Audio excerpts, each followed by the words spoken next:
Hello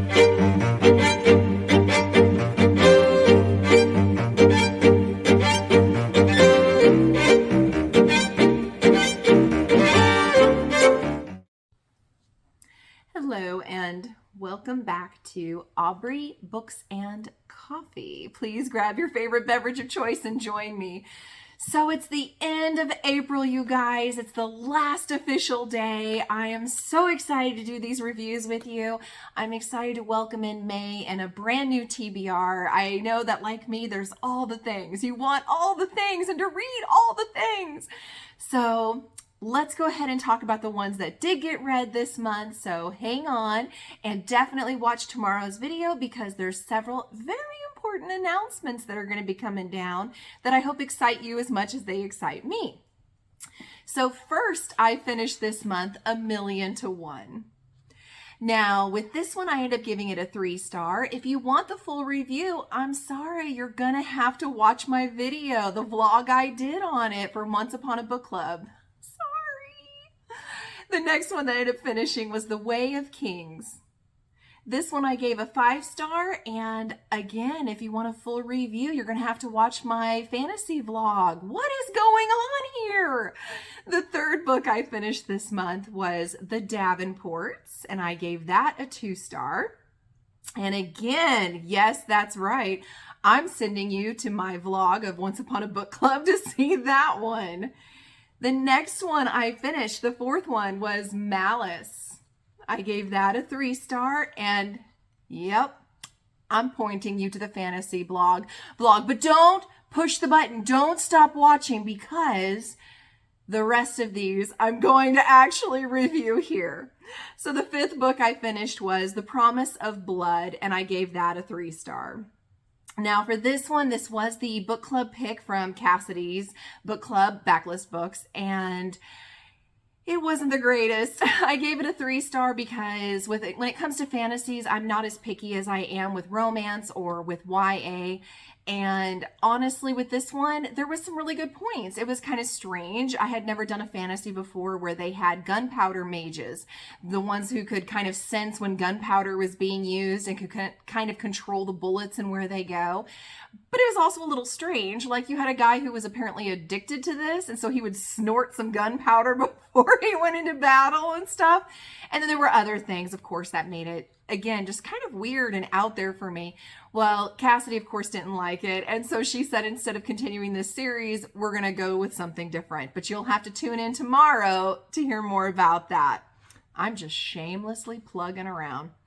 All right. So the sixth book I did finish this month, though, was Big Magic. This I gave a 3-star. This was with Kim's Patreon group book club pick. I gave it a 3-star because it had some really cool stuff that she said. This is the same author that did Eat, Pray, Love. And again, there were some really, really cool aspects to the book. She talked about how the ideas, like, have you ever had this really great idea for a movie or a song or a book, and you just never quite take the time to develop it yourself, and then lo and behold, someone else comes up with the idea? Well, Elizabeth was kind of saying, the author, that she feels it's sort of like there's only so many great ideas in the world, and if it comes and whispers in your ear, you need to jump on that chance and take care of it, or it's going to be like a muse that says, well, fine, if you're not going to pay attention to me, I'm going to go elsewhere, and it will inspire somebody else, and that's how that happens. So some of the stuff was kind of cool like that. Some of the stuff she said, though, was a little out there, even for me, and I feel like I have a pretty open mind, so that's why I gave her a 3-star, but I think it's still something worth reading, especially if you're a creative person and you're doing any of the arts at all. I think you might get some good nuggets out of here and enjoy it. The seventh book I finished was Dark of the West, and I gave that a 3-star. It was cute. A lot of people have talked about this series. I will continue the series. But there were points where it was just really, really drawn out, where it was kind of repetitive. And I get there's some angsty feelings we're supposed to have with these characters, but it kind of took away from me when it kept repeating it again and again. And so that's why I gave it the 3-star instead of a 4-star. But it is well written. It's just repetitive. So prepare yourself for that. The 8th one I finished was Strange the Dreamer. Now, this one I gave a 4-star, and I only gave it a 4-star because I don't want to put it on my bookshelf if I don't like the sequel. So I didn't give it that 5-star. But if the sequel is just as good or better, then I will give the whole duology a 5-star. And in fact, everybody else, this was for the pick for my book club, everybody else in there was giving it a 5-star and absolutely loved it. It is gorgeously written. It has just, oh, it gives you all the feels, you guys. And then the ending, you're like, no! So you definitely get that cliffhanger feeling and want to go on to the next one, but it's still a satisfying ending. So I really, really recommend this one. The 9th one I did was during Peace Talks for Realmathon, so the next 6 are really quick reads for me, and that was Solo Leveling Volume 5. For this one, I gave it a 4-star, so much better than the last one. Volume 4 for me was a dud almost, and so I'm really glad that it picked back up. The story was better, the art was better, everything was better for me all around. Absolutely loved it. The next one I read during Peace Talks was No Accident. Now for this one, I gave it a 4-star, and I am surprised, just like you, how much I liked this. It falls under the thriller kind of category and suspense, and it's interesting. It's almost like a little bit of Survivor, but with teenagers. And there's an underlying theme, though, that I don't want to give anything away. That was a really good message. And some people I read after I personally liked it and said 4-star, that they felt it was a subject that was harped on too much. I think it's a subject that can't be harped on enough. So I fully approve the author for doing this. I love how she wrote this, and I highly encourage everyone to pick it up, but be careful of trigger warnings in this. For number 11, I finished Lore Olympus Volume 2. Oh my goodness, it continued. So cute. 5-star for me. I loved it. Again, the artwork, sometimes it's cuter than others for the artwork. Sometimes it looks almost unfinished, but that's on purpose, I know. But I just love Hades and Persephone, and I love just the continuation here. And I don't want to ruin anything by talking about the little points that are brought up and maybe girlfriends and stuff. So it's so cute. It's so good, and I just love it, and I'm all here for it. Then I finished Solo Leveling Volume 6. This one unfortunately got a 3-star. It went the way of the meh for me, so I'm hoping the next one will be a little bit better. Then I finished Lore Olympus Volume 3. Again, 5-star, all the feels, all the loves, girl power, like it's fantastic. And oh my gosh, you guys, if you haven't read this series, you need to pick these up. Then I finished The Last Invitation. For this one, I gave it a 3-star. It was weird. There were parts that were kind of predictable and stuff you would hear about happening in the real world here. And then there'd be moments where somebody just completely goes off the reservation and is doing stuff that you're like, there's no way that would hold up. There's just no way that would happen. So for me, I kind of saw the ending coming, and it wasn't the best, so it got a 3-star. But there were parts that were redeeming, and so I didn't give it a 2-star. Don't know if I would fully recommend it, but if you're really, really bored and want something like this, go ahead and give it a try and let me know. The 15th book I read was The Writing Retreat. Now for this one, I gave it a 3-star, and it was almost a 4-star. In the beginning, it pulls you in right away. It's so good. The characters are written so well with so much detail and feeling. And you just really are like rooting for this girl, and you're like, oh, her best friend sounds horrible.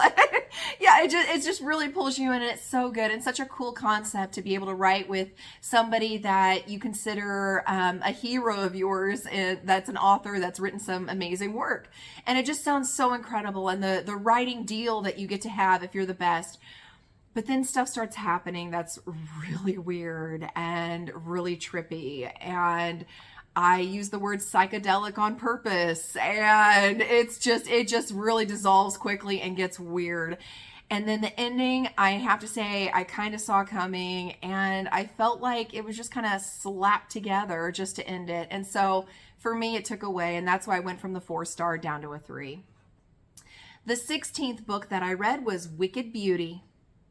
Now, this one, of course, is just continuing the naughtiness, right? And just amped up a little bit more. But for me, the best parts of this story were whenever they were in the arena and they were having this competition to be Eros. And I have to say, that's my favorite part of the story. Honestly, I mean, who picks up a smut book just to read those parts, right?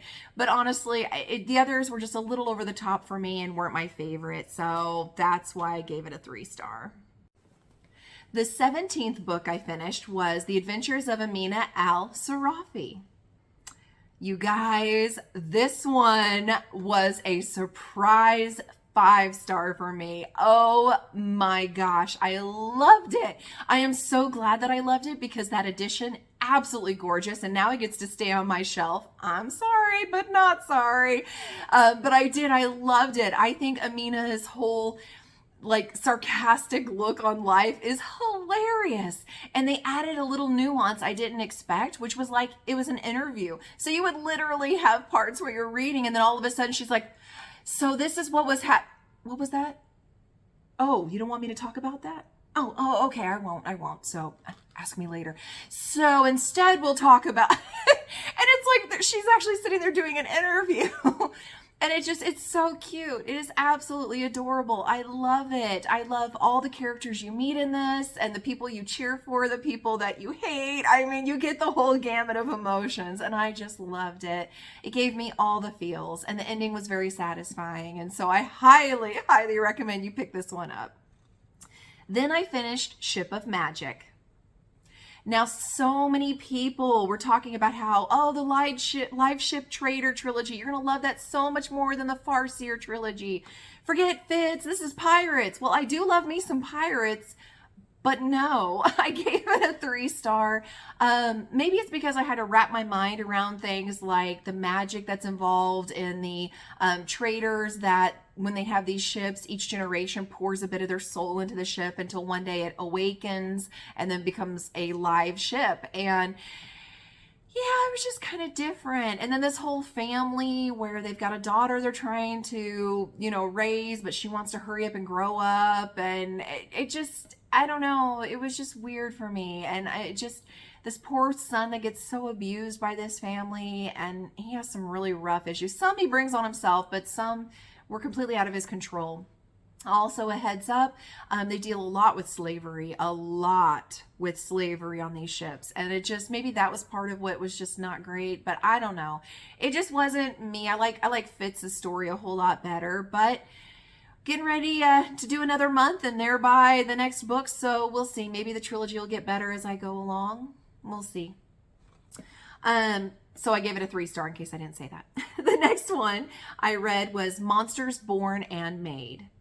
This one I gave a 3-star. I was cheering for the main character. I love me a good chariot kind of race. I love a story where you befriend the monster, and I thought that was fantastic. But it had kind of a bittersweet ending, and that's why I say 3-star. It just wasn't quite what I had hoped was going to happen at the end.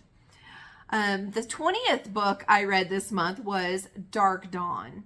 And of course I gave it a 5-star. This is the third and final in the Nevernight Chronicles by J. Kristoff, and I loved it. I love Mia. I love everything that happens. I can't even say too much about other people because I don't want to ruin stuff. There's some sad moments in here, and there's a whole lot of extra stuff that I didn't even think needed to happen, but it added to it. Unlike some others, it wasn't just throwing in everything in the kitchen sink. There are things that did kind of answer questions that we had from the first and the second book. So J. Kristoff did a great job wrapping everything up, and even though it was kind of sad at the end, it did feel satisfying and it felt true to the characters in the book, and I cannot recommend this trilogy high enough. So check it out, guys. The 21st book was God Killer. This one I gave a 2-star. I know, please don't hate me. Please don't throw stuff at me or at your screen, especially because you don't want to damage your screen. I don't know if it was because there was so much hype. I don't know if it was because it was such a gorgeous edition. But I was really wanting this to be good, you guys. And after I gave my 2-star rating on Goodreads, I started looking it up, and it looks like I'm not alone. It's one of those you either hate it or you love it, and there's not a lot of gray area there. For me, I don't mind. This is a character heavy driven story, not plot, character. And I don't mind that in some books. Like I feel ACOTAR is more character than plot, but I loved it. I loved the interaction between the romantic people. I loved, the sisters. I loved all of those things.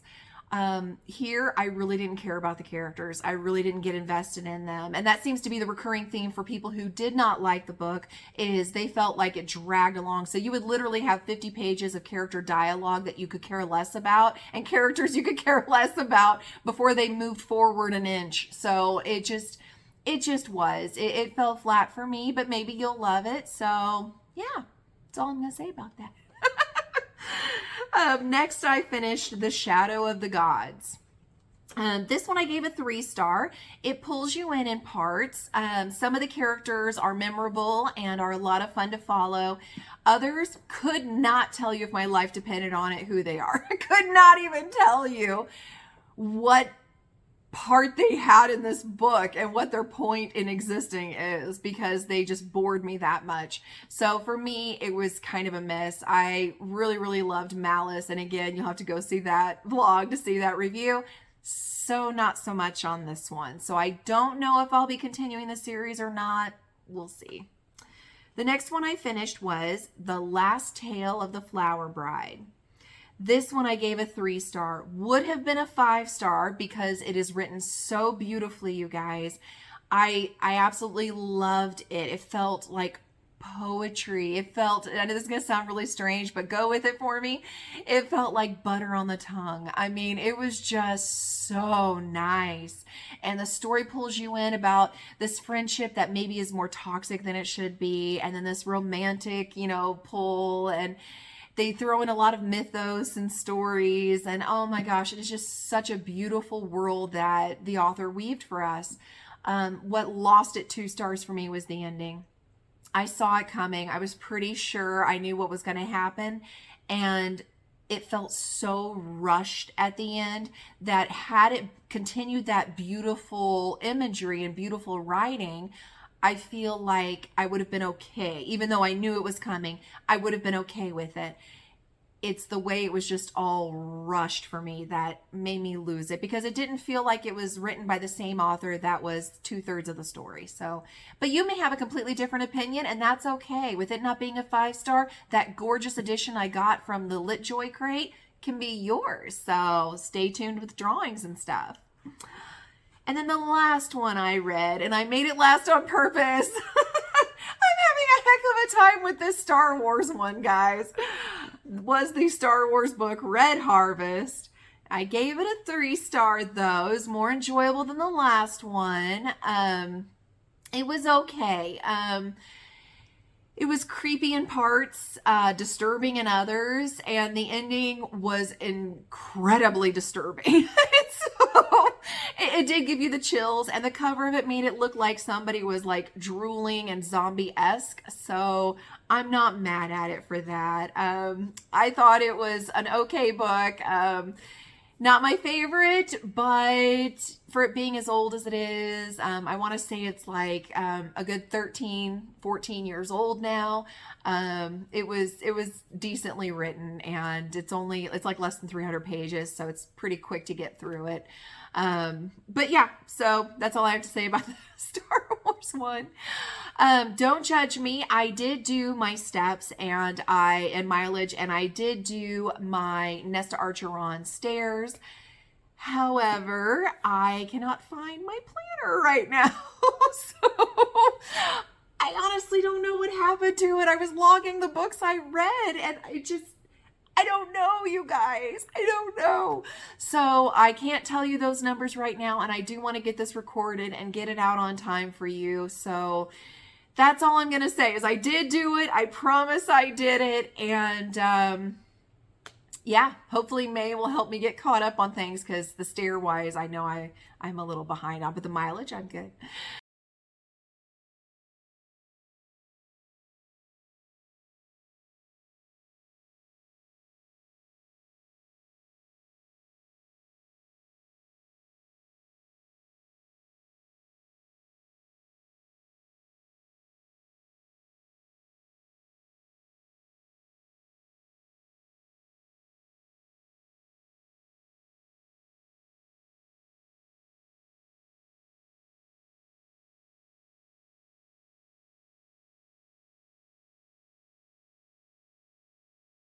So thank you guys. I hope you had a great April. I hope that you have an even better May. And I will talk to you guys later. Bye.